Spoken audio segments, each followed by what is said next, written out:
So why don't we start with this question? You wrote this incredible book where you really didn't leave anything out. Has it been easier in a way to talk with people who have read it because they know the story now that it's out there? It's been interesting. We're pretty open, and but the only way we're going to make a difference was to be honest when we wrote it. What's happened is that people who have reached out to us because they know we get it, they know we understand. So we've had emails and letters from people locally and all over the country who want to share part of their story with us, and they know that we won't judge it. And we haven't lived it as a person having an eating disorder, but when a person has an eating disorder, it affects the whole family. So and sometimes it's parents, and sometimes it's people, especially adults who are struggling themselves or have found some level of recovery. But it's an honor and a privilege to hold that space for somebody. And we can't save anybody. We couldn't save our own daughter, but we can kind of be the person that we hoped would have been there more for Emilee, just non-judgmentally, and just to encourage them to keep on the right track and to not give up. Yeah.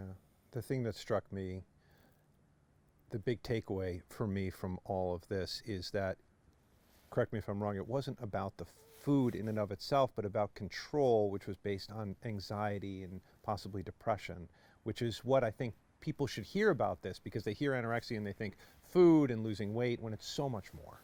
Oh, absolutely. And I think anxiety is a very huge component to people with all kinds of issues, and certainly eating disorders. But people can begin with an eating disorder if they get depressed and get down to a certain weight, or somebody who goes on a diet just to be healthier or exercises.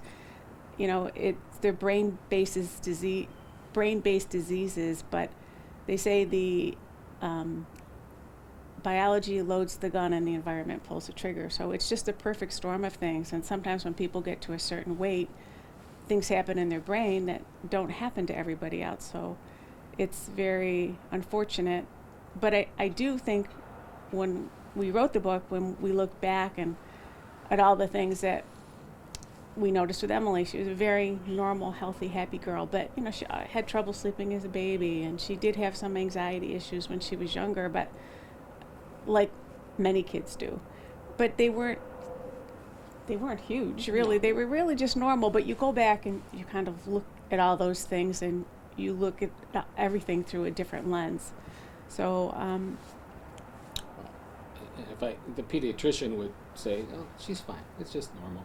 You know, right, you right. you know, none of you work at home, so of course she's going to be attached to you and be anxious when she's not with you, and so. But that, I mean, when she got in grammar school after, first grade, second grade, she just took off. She's Yeah. so well adjusted. And So I guess you don't want to be hyper vigilant as a parent. So what advice would you give parents so they notice this and can get to it sooner? I would say just to trust your instincts, and just, if your child has trouble sleeping and with some anxiety, things like that, even if pediatrician says everything is okay, I would just tap into some different avenues, get some other opinions, and trust your instincts as far as that, because anxiety can turn into something so much more. And can be hidden too. Oh, and all the people that I've met who suffer with this disease are incredible, compassionate, wonderful human beings. But they're also very good at hiding their true feelings sometimes. They're very empathic for other people, and but they're people who are selfless sometimes to a fault. Speaking of selfless, as a parent, I couldn't get over how traumatic this must have been for literally years. You were on standby for years, going over, waiting for the calls. How are you doing now obviously the loss was grave. At the same time, like reflecting back on everything that you had to give. I wish I was still on call. But there comes a point when somebody's really suffering and they've tried everything that's available and it didn't work, and when enough is enough. But it affected our whole family, and our son. Those are the kind of things that I worry about now, and putting one foot in front of the other and being able to be there for somebody else and making people aware of the things that need to happen so other people don't get to that point where people can recover from an eating disorder. And that's why we're doing it. And there's nothing that gives us more satisfaction other than our wonderful son, Matthew, than being able to be there and hold that space for somebody else. Just that place of encouragement and support and non-judgmental understanding.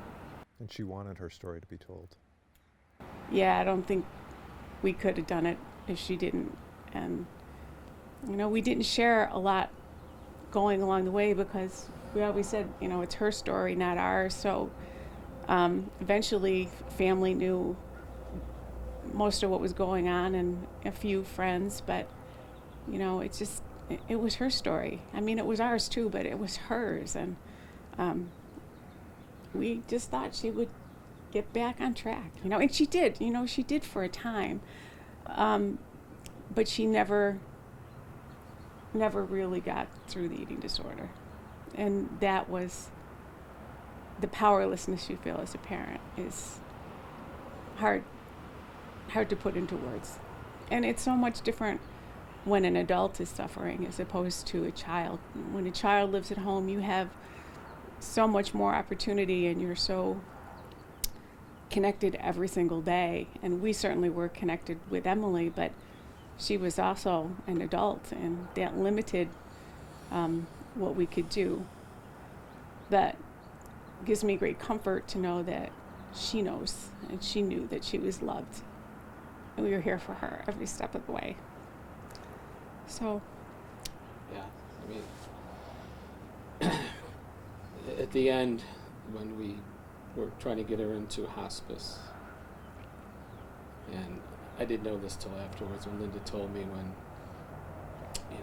we were turned away the first time, and she was lying there in the emergency room, and I'm arguing with the doctors, and she said to Linda, Dad gets it. He really gets it.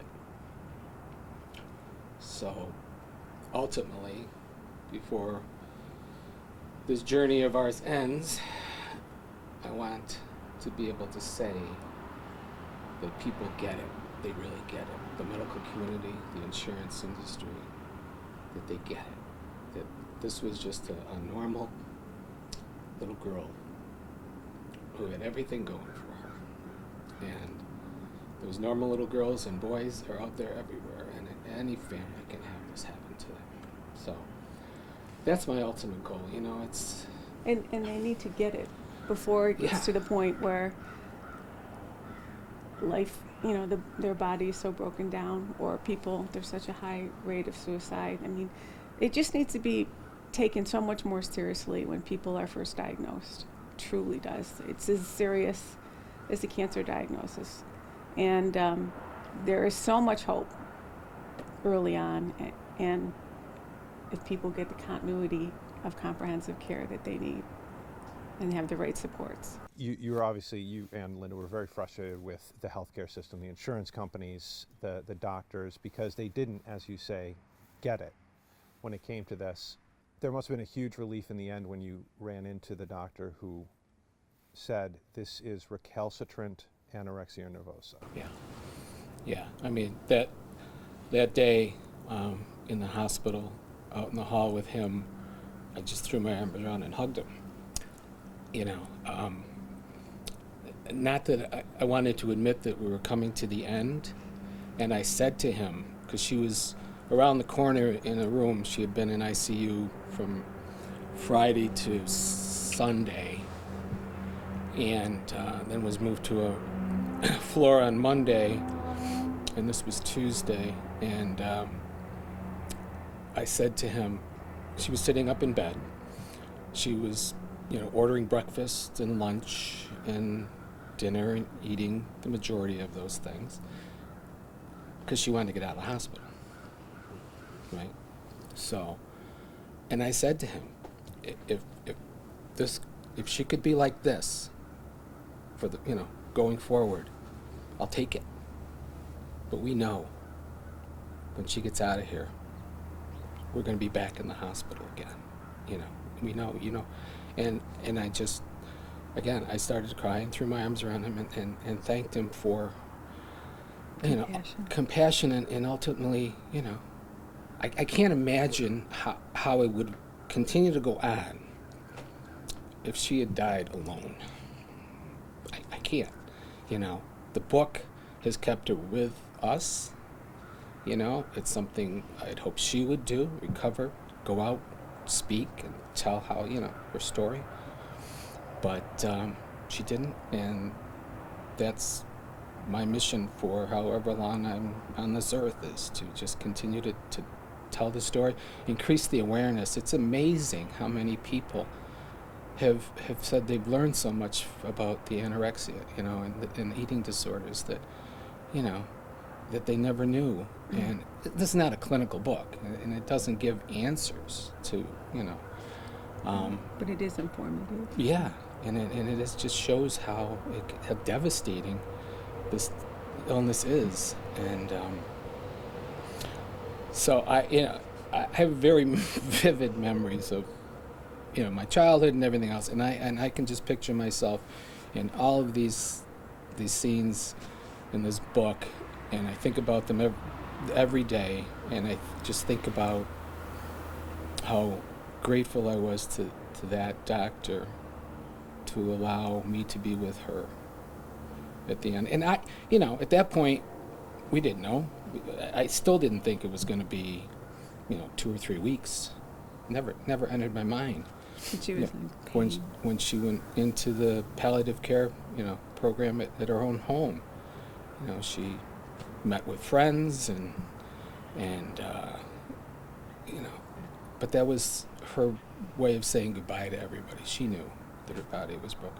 And again, going back to 2010, she knew then how sick she was when she put herself into an eating disorder program the first time, knowing that what this was starting to take over, and she wasn't able to work and she wasn't able to sleep, and so she wanted to get better. She knew what was coming. She knew what. Was this basically the only form of control she felt like she had? Yeah, I mean the whole illness is about, everybody will tell you it's about control. Yeah, as you said before, it's not about the food. She wanted the life that her mother had: grow up, get married, have children, a house in the suburbs, a little dog, and I think there was many tipping points in Emilee's lives, disappointments that came along that that she didn't have control of, that she wanted to control, but coping mechanism. it was just her way of the coping. And then when the alcohol came in, that was her way of disconnecting from the reality of her illness, her eating disorder, not wanting to deal with it, so she would just drink herself to pass out. Faith played a large role. Oh my God. Yeah, I mean, I grew up Catholic and, marched to church every Saturday or Sunday, and so, believe in God and in hereafter and all, but I think when we found Spiritus Christi, which is, and I don't want to say... Catholic light. Yeah, I call it Catholic light. It's so welcoming to every person, transgender, gay, everybody. They welcome don't judge anybody. And, when we found that church in 2010 and Father Jim and Reverend Mary and Sister Margie and everybody, they just were so supportive of us, and yeah, I mean, spirituality is what I call it. You know, there's, you know, you don't have to go into a building, you know, and pray and to have spirituality, and I gained so much spirituality from that, and Community. prayed every day, you know, to God. I always said, you know, if something happened, before even this happened to Emilee, I said, you know, if something happens to my family, let it be to me. Maybe all fathers will say that. So I did the best I could with the knowledge that I had at the time. I trusted the system. As all parents do, you take your child to a doctor and you think they're going to get better. I never understood how little education they had about this illness, you know, and you know, I'm so grateful that it's now in a couple colleges with psych and nutrition students. The book, you mean? Yeah, the book, to give them a real life experience of what happens. You know, they get all the clinical stuff, but this is what can really happen to someone when they fall through the cracks. Yeah. This disease touches every socioeconomic, gender, everything that's out there. You know, and we know that there's so many people out there that don't even look for help because of the shame and the stigma of the disease they're going through. And I'm hoping, because of all the contacts we've had, especially Linda, you know, in the last year now, that they're starting to come out of hiding. And I think that the COVID thing has opened up a lot of virtual meetings, and I think that might be easier for these people now to come out, as opposed to meeting a person, you know, that they don't know, but they'll meet them online, you know, and so I'm hoping, you know, the book keeps. There's more and more people that keep saying I'm reading the book, I'm buying the book, I'm recommending the book, and I'm just hoping that it'll continue to spread the awareness and ultimately get into more classrooms as a you know, real life experience for people to take away, not just, you know, 1 every 52 minutes somebody dies. Well, 1 every 52 minutes there's a face on that person who's dying, and there's a family going through what we've gone through. So I just want that to stop. Yeah. You know.